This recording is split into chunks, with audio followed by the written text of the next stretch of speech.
بسم اللہ الرحمن الرحیم۔ جب اللہ پاک کسی انسان سے محبت کرتے ہیں تو گھر میں 4 نشانیاں ظاہر ہوتی ہیں۔ ہر شخص یہ جاننا چاہتا ہے کہ اللہ تعالیٰ اس سے راضی ہے یا نہیں، اور وہ کیسے پتہ چلے کہ اللہ تعالیٰ ہم سے ناراض ہے یا راضی ہے، یہ کیسے پتہ چلے اور اس کی نشانیاں کیا ہیں۔ تو ہم آج اس کے بارے میں بات کریں گے کہ اللہ جب راضی ہوتا ہے تو ہمارے اوپر 4 نشانیاں ظاہر ہوتی ہیں، تو وہ 4 نشانیاں کون سی ہیں، آگے اس ویڈیو میں ہم آپ کو بتائیں گے۔ ناظرین، حضرت موسیٰ علیہ السلام اللہ تعالیٰ سے ہم کلام ہوا کرتے تھے، یعنی کہ اللہ تعالیٰ سے باتیں کیا کرتے تھے۔ انہوں نے اللہ پاک سے فرمایا، اے اللہ، تیری راضی ہونے کی نشانیاں کیا ہیں؟ تو اللہ پاک نے فرمایا، اے موسیٰ، جس بندے سے میں خوش ہوتا ہوں، میرے راضی ہونے کی پہلی علامت یہ ہے کہ میں اس کے گھر بیٹی جیسی رحمت کو بھیج دیتا ہوں۔ جس بندے کے گھر بیٹی پیدا ہوئی تو سمجھ لینا اس بندے سے اللہ پاک راضی ہے۔ اور جو بندہ دین اسلام کی شریعت کے مطابق اپنی بیٹی کی تربیت کرتا ہے، اپنی بیٹی کو جوان کرتا ہے، یعنی اپنی بیٹی کو دین علم سکھاتا ہے، جوان ہو جانے کے بعد اس بیٹی کا نکاح کر کے اس کو رخصت کر دے، تو اللہ پاک نے فرمایا، میں ایسے بندے پر اتنا راضی اور اتنا خوش ہوتا ہوں کہ اس بندے کو قیامت کے دن بغیر حساب کتاب کے میں جنت میں داخل کر دوں گا۔ حضرت محمد صلی اللہ علیہ وسلم نے اپنے صحابہ سے ارشاد فرمایا، اے میرے صحابہ، جس بندے کی 3 بیٹیاں ہو اور وہ اپنی تینوں بیٹیوں کی اچھی طرح پرورش کرے، میرے دین کی تعلیم دے، تینوں بیٹیوں کو قرآن سکھائے، حلال کا لقمہ انہیں کھلا کر تینوں بیٹیوں کو جوان کرے، جوان کرنے کے بعد شریعت محمدی کے مطابق، یعنی میری شریعت کے مطابق اپنی بیٹیوں کا نکاح کر کے اس کو رخصت کر دے، تو مجھے قسم ہے اللہ پاک کی کہ وہ بندہ مجھے اتنا پسند ہے، قیامت کے دن نفسا نفسی کا عالم ہوگا، وہ 3 بیٹیوں کا باپ اور میں جنت میں اس طرح داخل ہوں گے جس طرح یہ دونوں انگلیاں آپس میں ملی ہوئی ہیں۔ اور ہمارے پیارے آقا حضرت محمد صلی اللہ علیہ وسلم کی یہ بات سنا ہی رہے تھے کہ ایک شخص کھڑا ہوا اور کہنے لگا، یا رسول اللہ صلی اللہ علیہ وسلم، جس کی 3 بیٹیاں ہوں وہ تو آپ کے ساتھ جنت میں جائے گا، یا رسول اللہ، جس کی 2 بیٹیاں ہیں وہ کہاں جائے گا؟ تو ہمارے پیارے آقا صلی اللہ علیہ وسلم نے فرمایا، اے میرے صحابی، 2 بیٹیوں والا باپ بھی قیامت کے دن جنت میں میرے ساتھ ہی داخل ہوگا، جیسا کہ ایک انگلی دوسری انگلی کے ساتھ جڑی ہوئی ہے۔ پھر ایک دوسرا شخص کھڑا ہوا اور کہنے لگا، یا رسول اللہ صلی اللہ علیہ وسلم، 3 بیٹیوں والا تو جنت میں چلا جائے گا اور 2 بیٹیوں والا بھی آپ کے ساتھ جنت میں چلا جائے گا، لیکن یا رسول اللہ صلی اللہ علیہ وسلم، میری تو صرف ایک ہی بیٹی ہے، تو کیا میں آپ کے ساتھ نہیں جا پاؤں گا؟ یا رسول اللہ، اس نعمت سے میں تو محروم رہ گیا۔ تو ہمارے پیارے آقا رسول اللہ صلی اللہ علیہ وسلم نے ارشاد فرمایا، اے میرے صحابی، جس شخص کی ایک بیٹی ہو، اگر وہ حلال کا لقمہ اپنی بیٹی کو کھلا کر اپنی بیٹی کو جوان کرے گا اور دین کی تعلیم دے کر اس کا نکاح کر کے اس کی رخصتی کرے گا، تو ایک بیٹی والا بھی قیامت کے دن جنت میں میرے ساتھ ایسا ہی ہوگا جیسے دونوں انگلیاں ایک دوسرے کے ساتھ جڑی ہوئی ہیں۔ پھر تیسرا شخص کھڑا ہوا اور رونے لگا، اس کی آنکھوں میں آنسو آ رہے تھے، تو پیارے رسول صلی اللہ علیہ وسلم نے فرمایا، اے شخص، تمہیں کیا ہوا؟ تم کیوں رو رہے ہو؟ تو پھر وہ کہنے لگا یا رسول اللہ صلی اللہ علیہ وسلم میں تو اس نعمت سے محروم رہ گیا۔ تو رسول اللہ صلی اللہ علیہ وسلم نے فرمایا اے شخص بتاؤ تو صحیح کیا ہوا؟ تو وہ شخص کہنے لگا یا رسول اللہ میری تو ایک بھی بیٹی نہیں ہے، تو پھر میں کہاں جاؤں گا؟ تو پھر میں تو آپ کے ساتھ جنت میں نہیں جا پاؤں گا۔ تو ہمارے پیارے آقا صلی اللہ علیہ وسلم نے فرمایا اے شخص کیا تمہاری کوئی بہن ہے؟ تو اس شخص نے کہا جی ہاں یا رسول اللہ میری ایک بہن ہے۔ تو رسول اللہ صلی اللہ علیہ وسلم نے فرمایا جاؤ اپنی بہن کے منہ میں حلال کا لقمہ ڈالو، یعنی اس کو حلال کھلاؤ، اپنی بہن کی پرورش کرو، اس کو دین کی تعلیم دو، اس کو قرآن کی تعلیم دو، اپنی بہن کو شریعت کے مطابق اس کا نکاح کر کے اسے رخصت کر دو۔ تو قسم ہے رب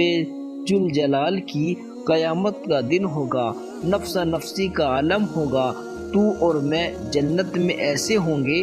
جیسے دونوں انگلیاں ایک دوسرے کے ساتھ جڑی ہوئی ہیں۔ تو ناظرین یہ ہے بیٹیوں کی شان اور مرتبہ۔ بیٹی اللہ تعالیٰ کی رحمت ہوتی ہے۔ پھر اللہ تعالیٰ نے حضرت موسیٰ علیہ السلام سے فرمایا کہ اے موسیٰ میرے خوش ہونے کی دوسری نشانی یہ ہے کہ میں جس قوم سے راضی ہوتا ہوں تو دولت بخیل کے ہاتھوں سے نکال کر سخیوں کے ہاتھ میں دے دیتا ہوں، اور جب سخیوں کے ہاتھ میں پیسہ آ جاتا ہے پھر اس قوم کی خوشحالی اور امن سکون آ جاتا ہے، اور قوم کا ہر بندہ خوش نظر آتا ہے۔ اگر حکومت کرنے والے لوگوں میں سخی لوگ ہوں، نیک لوگ ہوں، تو سمجھ لینا اللہ تعالیٰ اس قوم پر راضی ہے، اور اللہ تعالیٰ حضرت موسیٰ علیہ السلام کو اپنے خوش ہونے کی، اپنے راضی ہونے کی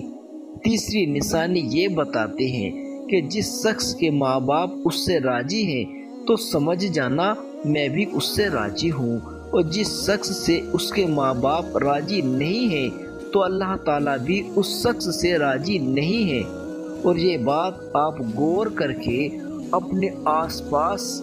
دیکھ لیں، محلے میں آپ کی بستی میں کوئی بھی ایک گھر ایسا ضرور ہوتا ہے جس گھر میں اس شخص سے اس کے ماں باپ راضی ہوتے ہیں، خوش ہوتے ہیں، تو ایسا شخص ہمیشہ زندگی میں کامیابی حاصل کرتا ہے۔ اور محلے میں ایسے لوگ بھی ہوتے ہیں جس کے گھر میں اس بندے سے اس کے ماں باپ راضی نہیں ہوتے، ناخوش ہیں، وہ اپنے ماں باپ کی فرما برداری نہیں کرتا، تو ایسا شخص اپنی زندگی میں ہمیشہ ناکام ہی رہتا ہے، اس کے کام ہوتے ہوتے رک جاتے ہیں۔ تو میرے عزیزو اپنے ماں باپ کی خدمت کرو، اپنے ماں باپ کی عزت کرو، اپنے ماں باپ کو راضی کرو، ماں باپ کو خوش رکھو، ان سے دعائیں لو، ان کے حال چال پوچھو، ان سے محبت کرو، تھوڑی دیر گفتگو کرو، اور اگر تمہارے ماں باپ تم سے ناراض ہے تو انہیں راضی کرو، ان سے معافی مانگو۔ اللہ تعالیٰ جس بندے سے خوش ہوتا ہے اس بندے کو اپنے ماں باپ کی خدمت میں لگا دیتا ہے۔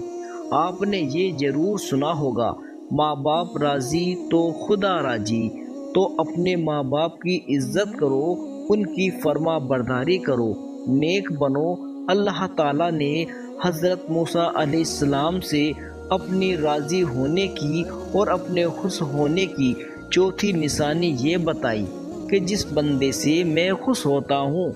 جس بندے سے راضی ہوتا ہوں، جب سردیوں کا موسم آتا ہے، جب باہر ٹھنڈ ہوتی ہے،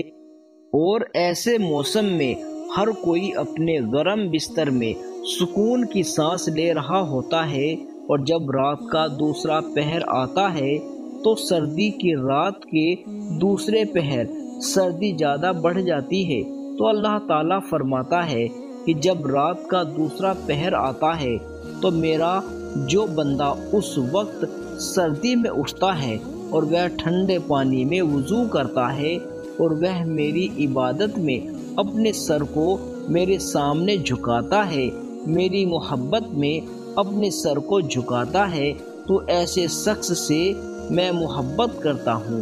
جن لوگوں کو عزت سے نوازا جاتا ہے، جن کا بڑا کاروبار ہے، بڑی بڑی گاڑیاں ہیں اور بڑا بڑا گھر ہے، تو ایسے شخص سے اللہ پاک خوش ہوتا ہے، ایسا سمجھتے ہیں، لیکن ایسا نہیں ہوتا، ہوتا بھی ہے اور نہیں بھی ہوتا، کیونکہ اللہ تعالیٰ جس سے راضی ہوتا ہے اس کا امتحان لیتا ہے، اور اللہ جو چاہتا ہے وہ کر سکتا ہے۔ تو ناظرین، کچھ لوگ یہ سمجھتے ہیں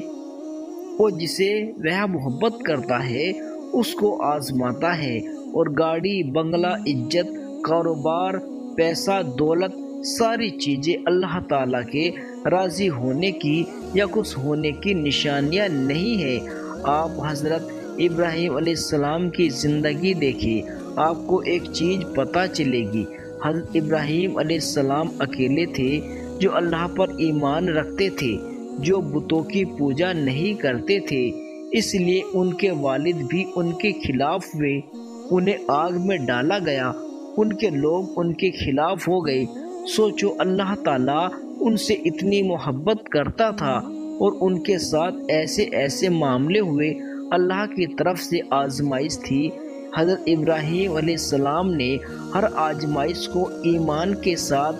صبر کے ساتھ، اللہ تعالیٰ پر یقین کے ساتھ پورا کیا۔ اور آج ہم یہ کہتے ہیں کہ جس شخص کے پاس اچھا کاروبار ہے، دولت ہے، بڑی گاڑیاں ہیں، بڑے بنگلے ہیں، بڑی زمینیں ہیں، جائیداد ہیں، اللہ تعالیٰ اس سے محبت کرتا ہے، ایسا نہیں ہے۔ ایسا ہو بھی سکتا ہے اور ایسا نہیں بھی ہو سکتا، لیکن یہ نشانیاں نہیں ہیں، بلکہ اگر آپ صحیح سلامت ہے، آپ کا جسم صحیح سلامت ہے، آپ کا گھر صحیح سلامت ہے، آپ کے گھر میں رہنے والے صحیح سلامت ہے، آپ کے ماں باپ صحیح سلامت ہے، آپ کو اولاد جیسی نعمت سے اللہ پاک نے نوازا ہے، آپ تھوڑا ہی کماتے ہیں لیکن حلال کی کماتے ہیں، تو بھی اللہ تعالیٰ آپ سے راضی ہوتا ہے، خوش ہوتا ہے۔ یہ بھی اللہ تعالیٰ کی نعمتیں ہیں جو اللہ تعالیٰ نے آپ سے راضی ہو کر آپ کو دی ہے۔ ضروری نہیں ہے کہ اللہ تعالیٰ جس شخص سے راضی ہو اسے دولت دے دے، اسے گاڑی دے دے، بنگلہ دے، دنیا کی عیش و آرام دے دے۔ اللہ تعالیٰ ہر شخص کو ہر طرح سے آزماتا ہے۔ اللہ تعالیٰ نے اپنے نبیوں کو آزمایا تو ہم تو اس کے بندے ہیں۔ حضرت ایوب علیہ السلام کو اللہ تعالیٰ نے بہت ساری دولت دی تھی، لیکن آخر میں اللہ تعالیٰ نے ان سے وہ دولت واپس لے کر ان کا امتحان لیا۔ حضرت یوسف علیہ السلام کو غلام بنا کر زندان میں ڈالا گیا، اللہ تعالیٰ نے انہیں وہاں سے نکال کر مصر کا بادشاہ بنا دیا۔ ہمارے نبی حضرت محمد صلی اللہ علیہ وسلم فاقے کیا کرتے تھے، کتنے دنوں تک ان کے گھر میں چولہا نہیں جلا کرتا تھا۔ تو اللہ تعالیٰ ہر شخص کو الگ الگ طرح سے آزماتا ہے، الگ الگ چیزوں سے آزماتا ہے۔ کسی کو دولت دے کر آزماتا ہے تو کسی سے دولت لے کر آزماتا ہے۔ اللہ تعالیٰ قرآن میں فرماتا ہے، بے شک ہم تمہیں آزمائیں گے اور ضرور آزمائیں گے۔ اللہ پاک ہمیں دین اسلام پر ثابت قدم رہنے کی توفیق عطا فرمائے اور ہمیں نیکوکاروں میں شامل کرے، آمین۔ ناظرین، کمنٹ باکس میں اللہ کے 99 ناموں میں سے ایک نام ضرور ٹائپ کرے۔ شکریہ۔